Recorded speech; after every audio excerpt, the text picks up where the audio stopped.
지난 9월 미국의 기준금리가 인하된 이후 최근 미국 노동시장에 경직되고 있다는 뉴스가 전해지면서 앞으로도 금리 인하가 지속될 것이라는 기대 심리가 커지고 있습니다. 그러나 그렇지 않을 것이라는 반대 의견 또한 많습니다. 오늘은 금리가 지속적으로 내려갈 수밖에 없다는 낙관적인 입장과 그렇지 않을 것이라는 비관적인 입장을 비교하고 앞으로 투자 방향을 어떻게 정하는 것이 합리적일지 판단해 보겠습니다.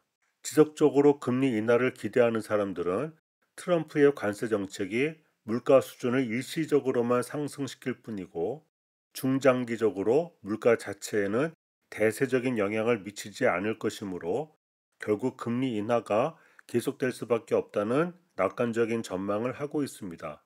즉, 트럼프 행정부의 관세 정책이 설령 인플레이션을 일으킨다 하더라도 그것은 일시적인 현상일 것으로 예측하고 있습니다. 반면 금리 인하에 대한 비관론을 주장하는 사람들은 지속적인 고물가와 저성장에 결합된 스태그플레이션 위험이 구조적으로 고착될 수밖에 없다고 이야기하고 있습니다.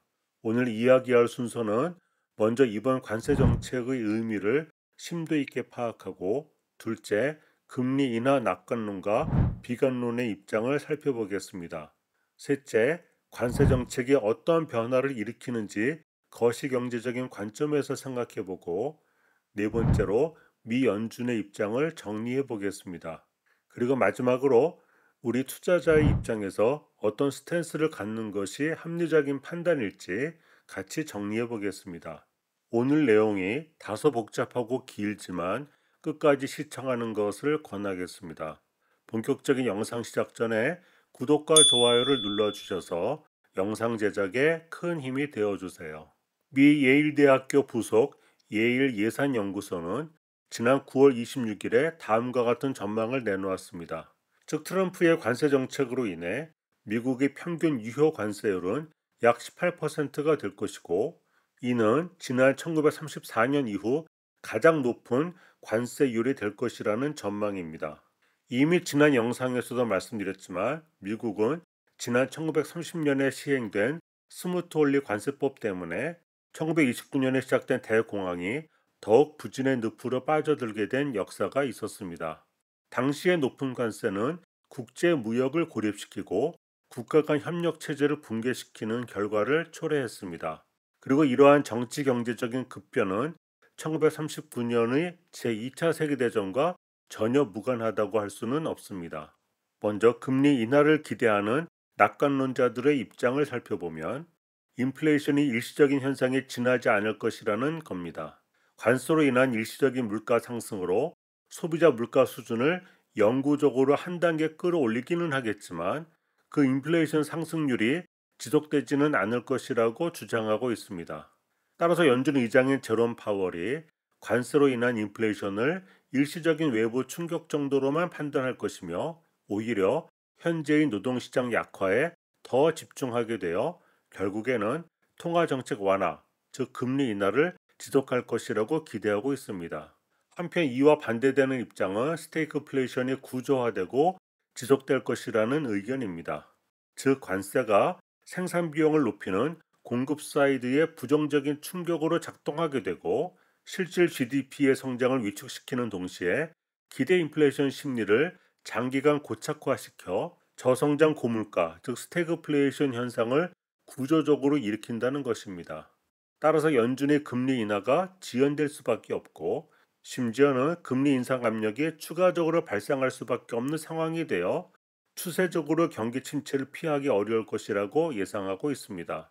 그렇다면 왜 이렇게 서로 대립되는 정반대의 의견으로 나뉘는 것일까요? 그 근본적인 원인은 이번 관세 정책의 규모와 속도가 기존의 경제 예측 모델이 다루기 어려울 정도의 수준이기 때문이라는 것입니다. 일반적인 국제 통상정책 분석 모델은 점진적인 정책 변화에 기반하여 설계되어 있지만 현재의 트럼프 행정부의 관세 정책은 지난 1930년대의 보호무역주의와 비교될 정도로 충격이 크기 때문입니다. 미 펜실베니아 대학교 와튼 스쿨의 예산정책연구소에서는 이번 관세 정책으로 인해 미국의 GDP가 약 8% 감소할 것이고 임금은 약 7% 하락될 수 있다는 충격적인 예측 결과를 제시했습니다.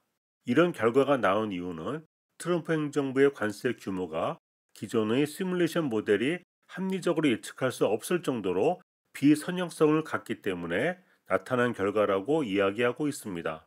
한편 미국 의회 산하에 있는 미국 재정 분석 기관인 의회 예산국, 즉 CBO는 지금까지 시행된 관세 정책으로 인해 앞으로 10년 동안 약 4조 달러 규모로 미국의 재정 적자가 감소할 것이라고 전망했습니다. 그러나 국제무역과 거시경책 정책을 전문적으로 연구하는 싱크탱크인 피터슨 국제연구소는 다음과 같이 평가하고 있습니다. 즉 관세로 인해 정부의 재정 수입을 일부 늘릴 수는 있지만 국가 전체의 경제적인 이익을 훼손하는 매우 비효율적인 것이라고 지적하고 있습니다. 첫째는 수입품 가격 상승으로 인해 소비자 부담이 증가하고 소비자 편익 또한 감소한다는 것이고, 둘째는 경쟁력이 없는 국내 기업이 퇴출되지 않고 살아남으면서 사회적인 자원이 비효율적으로 배분된다는 것입니다.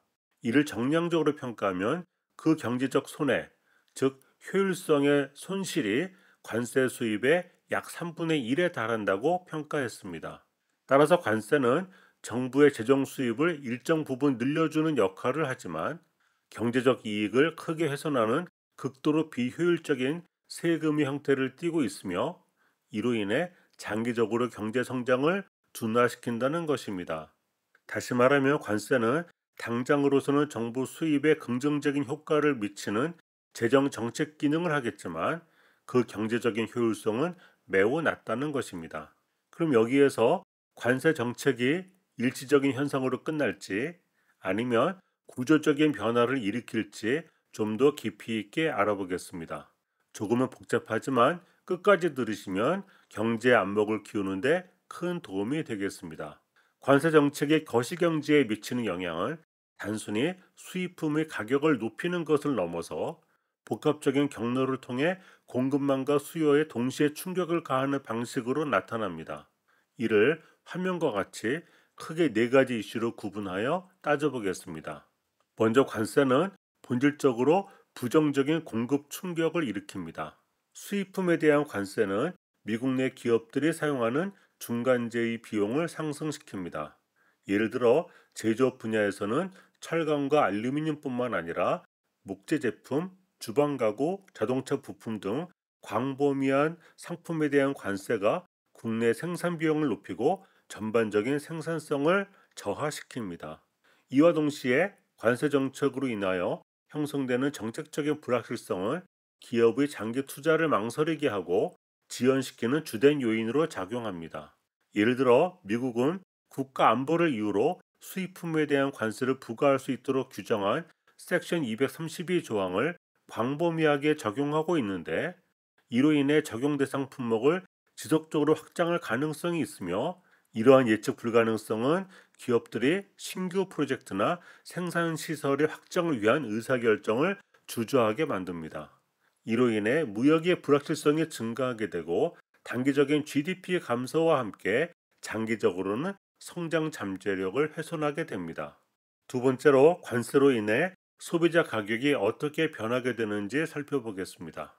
하버드 경영대학원에 있는 가격연구소의 분석에 따르면 관세로 인해 소비자 가격은 일시적으로 전가되는 것이 아니라 시간이 지나면서 지속적으로 영향을 준다는 것입니다.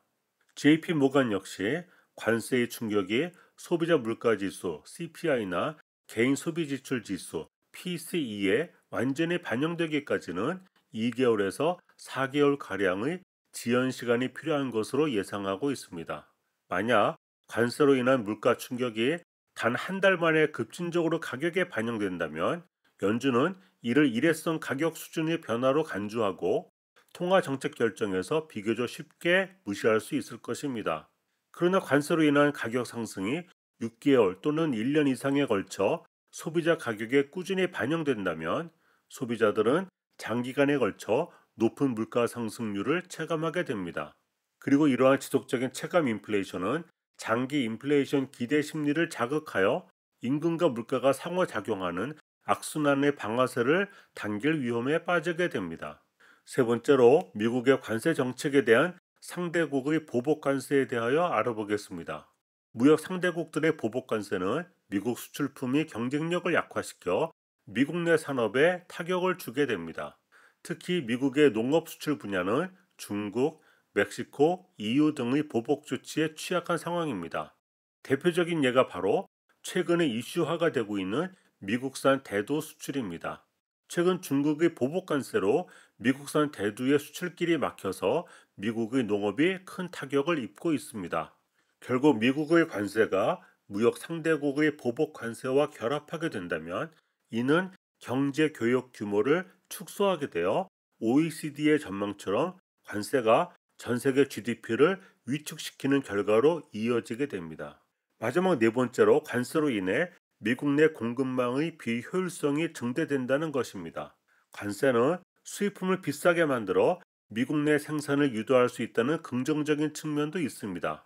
그러나 장기적으로는 경쟁력이 떨어지는 미국 내 산업을 보호하여 전반적인 경제의 경쟁력과 생산성의 향상이 저해될 수밖에 없습니다. 궁극적으로는 노동자의 실질 임금과 생활 수준을 영구적으로 낮추는 결과로 이어지고 장기적으로 구조적인 경기 침체 또는 저성장의 늪으로 빠져들게 되는 결과가 됩니다. 지금까지 금리 인하에 대한 낙관론과 비관론의 입장을 정리해 보았고, 또한 급격한 관세 정책이 거시경제에 미치는 영향을 자세하게 알아봤습니다. 결과적으로 금리 인하 낙관론과 비관론의 가장 큰 차이는 관세 충격이 임금과 물가의 상호작용을 유발하여 장기 인플레이션 기대 심리를 불안정하게 만드는지에 대한 여부입니다. 먼저 인플레이션이 일시적일 것이라는 입장에서는 관세 충격으로 인해 물가 수준이 금년 하반기에 정점을 찍은 후 내년 2020년 하반기까지는 2.0% 목표치로 복귀한다는 것입니다. 반면에 지속적인 인플레이션 또는 스태그플레이션 가능성이 있다는 입장에서는 관세 충격의 점진적인 가격 증가로 인해 인플레이션 압력이 내년 2020년까지 지속될 위험이 크고 인플레이션 기대를 고착화시키고 고물가와 저성장이 동반될 수 있다고 전망하고 있습니다. 이제 금리 차원에서 살펴보겠습니다. 만약 인플레이션이 일시적인 충격으로 끝난다면 연준은 금리 인상으로 과잉 대응하지 않을 것이며 노동시장이 약화될 경우 완화 정책을 재개할 것으로 예상됩니다. 그러나 지속적인 인플레이션 압력이 작용할 경우 이는 금리 인상 압박 또는 완화 정책의 장기 지연을 유발하며 궁극적으로 경기 침체 시나리오를 초래할 수도 있습니다. 연준은 관세 충격이 일시적이기를 기대하지만 만약 인플레이션이 3%대에서 장기화되고 기업들의 가격 측정을 높게 유지하여 노동자들의 더 높은 임금을 요구하게 된다면 연준의 스턴스는 무너지고 지속적인 고물가 환경이 조성될 수밖에 없습니다. 우리가 잘 아는 바와 같이 현재 미 연준은 경제를 부양하고 일자리를 지켜야 한다는 목표와 물가 상승을 억제해야 한다는 두 가지 상충하는 목표 사이에서 매우 어려운 상황에 놓여 있습니다. 현재 노동시장 약화라는 구조적인 징후가 나타나고 있어 금리 인하가 필요한 상황입니다. 하지만 관세로 인한 물가 상승 압력 때문에 금리를 인하하는 데 큰 부담을 안고 있습니다. 그런데 만약 인플레이션이 3%대에서 장기화되면 연준은 일자리가 약화되고 있음에도 관세로 인한 물가 압력 때문에 통화정책 완화시기를 늦추거나 미룰 수밖에 없습니다. 여기서 진짜 문제가 시작됩니다. 이러한 완화 정책의 지연은 연준의 통화정책 유효성을 구조적으로 약화시키는 심각한 위험을 내포하고 있습니다. 게다가 더 나아가 관세 정책은 일단 시행되면 되돌리기 어려운 정책적인 비가역성을 가지고 있습니다. 이제 오늘의 이야기를 정리해 보겠습니다. 관세 정책으로 인해 경제 전망의 불확실성이 극도로 커진 만큼 일반 투자자들은 어떻게 해야 할까요? 금리 인상 또는 금리 인하 중 한 방향에만 대비하기보다는 극단적인 두 가지 시나리오 모두에 유연하게 대비하는 것이 좋습니다. 첫째, 연준의 관세로 인한 물가 압력 때문에 2025년 하반기에 금리 인하를 주저하거나 늦출 경우 자금 조달 비용이 예상보다 높은 수준으로 장기간 유지될 수 있으므로 높은 금리 장기화 시나리오에 대비해야 합니다. 둘째, 관세 충격이 누적되어 경기가 갑작스럽게 침체 국면에 진입할 경우 연준은 공격적으로 금리 인하를 단행할 수 있습니다. 이런 급격한 금리 인하는 시장에 높은 변동성을 가져오지만 동시에 경기 민감 주식 등에는 매수 기회가 될 수도 있습니다. 따라서 급격한 경기 침체 가능성에도 대비해야 합니다. 그런데 더 중요한 한 가지가 있습니다. 장기적인 구조적 위험에 대비해야 할 필요가 있습니다. 관세는 장기적으로 경제의 비효율성을 높여 구조적인 성장 둔화를 유발합니다. 이로 인해 투자자들이 미국 재정 건전성에 대한 신뢰를 잃을 경우 채권 시장에서 국채 금리가 급등하는 이례적인 현상이 발생할 위험이 있습니다. 따라서 장기적인 관점에서 자산 배분 시 이러한 구조적 위험을 반드시 고려해야 합니다.